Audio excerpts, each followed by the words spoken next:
tutorial on how to operate the pool filter system, especially if you want to remove the vacuum from the pool when you're in the pool. Now this doesn't have to be done, but if you want to remove the pool vacuum, this will help you do that.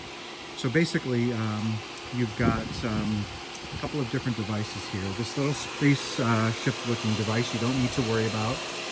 If there's any major leaking, you will want to contact the pool service and have them come and take a look at it. That is a device that you will not need to adjust. Then you've got the pool filter, and the pool filter, which is right here, again, you won't have to adjust this. The pool service will take care of it. However, the pool pump, and then there is the saltwater chlorinator, are two things that you definitely want to understand. First of all, with the saltwater chlorinator, again, you won't have to adjust it. It automatically turns on and off, but you want to make sure that all of the lights are in fact green. So in this case they are. Most importantly, the salt level says that it's good. If it goes too low, what you want to do is you want to put a bag of salt, pool salt, just dump it right into the bottom of the pool, and eventually it will be absorbed by the water. And then you should see the salt level indicator turn back to green under the good status. Okay, so then for the pump.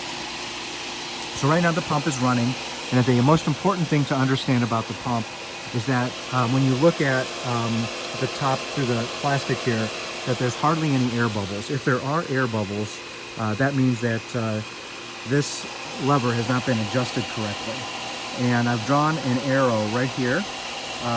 You should, when the pool vacuum is actually in the pool, this lever should be almost vertical and parallel to the pipe here, pointing at the top of the pump.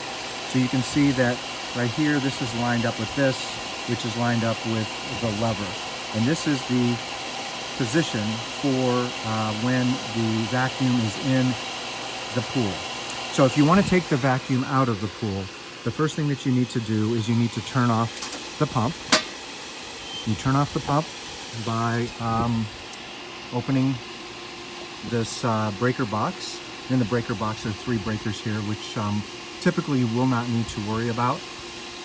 There's a dial here at the top, and with the dial, you would just flip this little red switch, and it should turn everything off. If for some reason it does not, it's hard or has resistance to turning it off, that means it's probably very close to when the filter turns on or turns off. And then you need to pull out this dial and just adjust it a little bit, and then try flipping the switch, and you should be good to go. But right now it's a little bit after noon, and you can see that the time is set to approximately that time. So once you have it turned off, you want to go back over here. You'll take this lever, you're going to turn it clockwise as far as it'll go. Now you can go over to the pool, and you can remove the vacuum. And once you have the vacuum removed, and take the hose out and the vacuum and just put it up on the deck of the pool, you can come back over here and you can actually turn the filter back on. So now you can go and swim in the pool with the pool vacuum outside of the pool and not in the pool. And then if you, when you go to actually put the pool vacuum back in, again, you want to come over here to the pump and you want to turn it off. You're going to go back over here. You're going to turn the lever counterclockwise this time.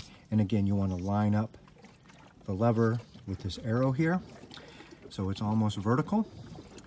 Then you can go back to the pool, put the vacuum back into the pool and plug the hose into the wall, and then come back over here turn the filter back on and close the box. So one other thing I should note, that you'll see this thing start flashing, the saltwater chlorinator. You'll see it start flashing. That's okay. It takes a few minutes for it to calibrate, and if everything's working well, it will turn to green. And that's how you operate the filter.